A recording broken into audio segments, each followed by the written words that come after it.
Hi everybody. Today we're going to be talking about visual thinking, and I'm going to introduce sketchnoting.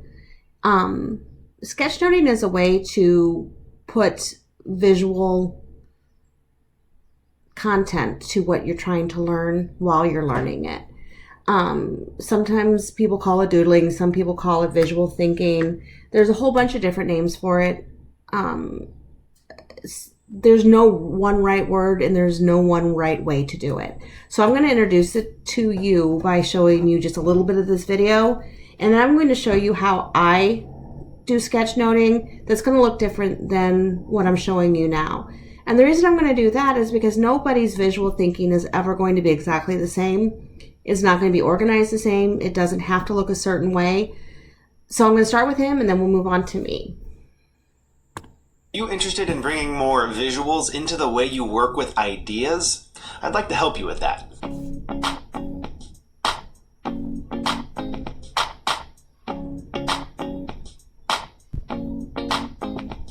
Hello and welcome to Sketchnote School. I am your host, Doug Neal, and in this video, I'm going to help you get started developing your own visual note-taking skills. When I first got into sketchnoting, I was mostly flying by the seat of my pants. There weren't a ton of specific, actionable resources to help you build your sketchnoting skills. Even that word sketchnoting was pretty new back then. So I built my skills mostly by jumping in and sketchnoting things that I was interested in. That worked well enough, but there were times when I lost motivation and could have used some prompts to help me decide what sketchnoting activities I might want to take on next in order to continue developing my skills. For that reason, when I first started thinking about how I would go about teaching these skills... Okay, I'm stopping there. I just wanted you to see how his sketch notes were very organized, they were very well drawn, and they were very intuitive to him. They made a lot of sense to him, and they might have made a lot of sense to you.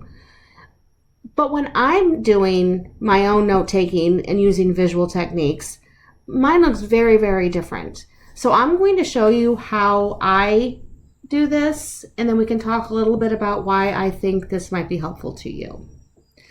So I'm going to play this video. This is one of the videos I have assigned for you for next week, this coming week. And I'm going to play just a few minutes of it. And while it's playing, I'm going to be doing some note-taking like I'm the student and I'm listening to this for the first time.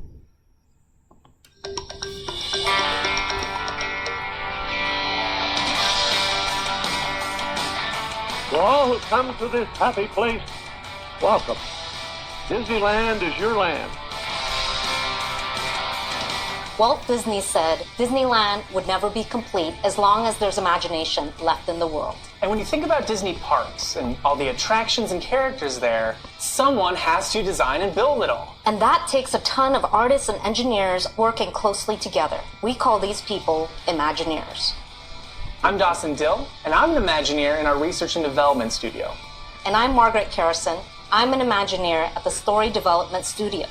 In Disney's Imagineering in a Box, we're going to go behind the scenes with the artists and engineers and see how they design and build the worlds, attractions, and characters for Disney parks.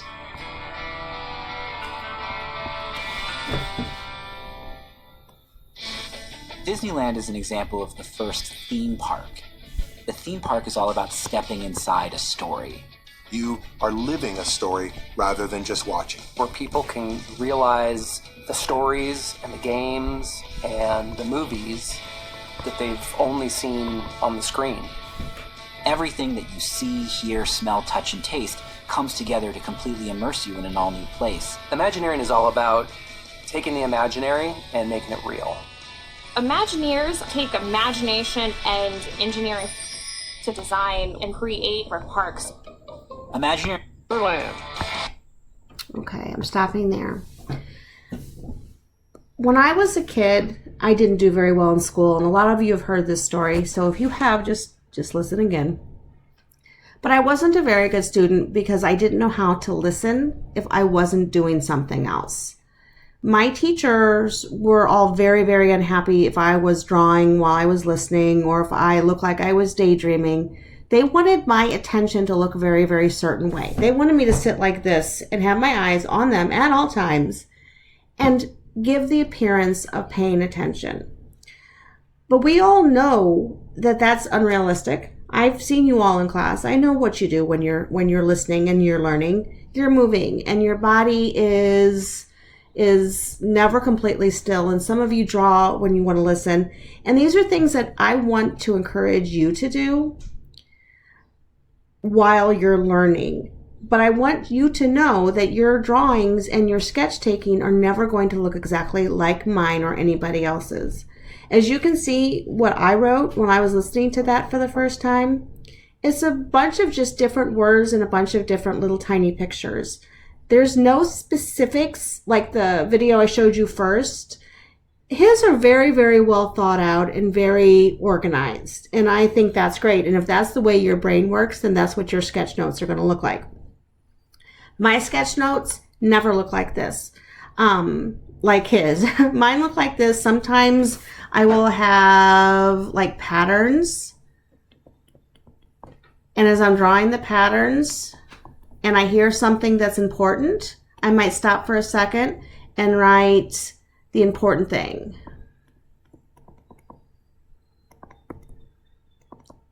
And then I go back to my pattern.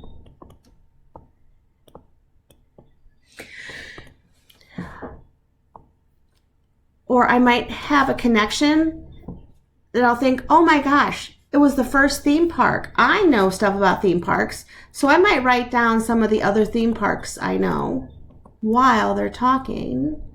I don't know very many. Silver Dollar City.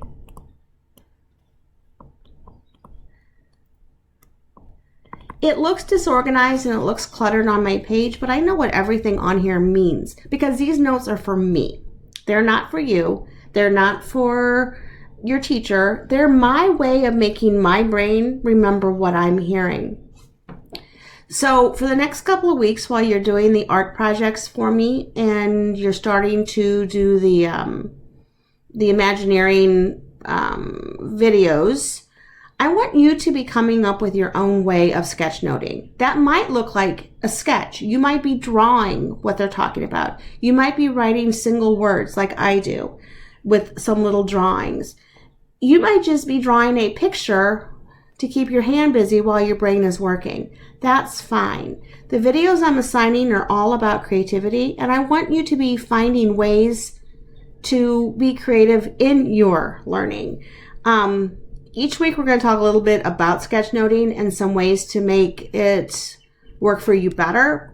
But this week, while you're doing your project, take a piece of paper, take a notebook, and just start writing down and sketching what you're hearing and figure out the best way to make it work for you.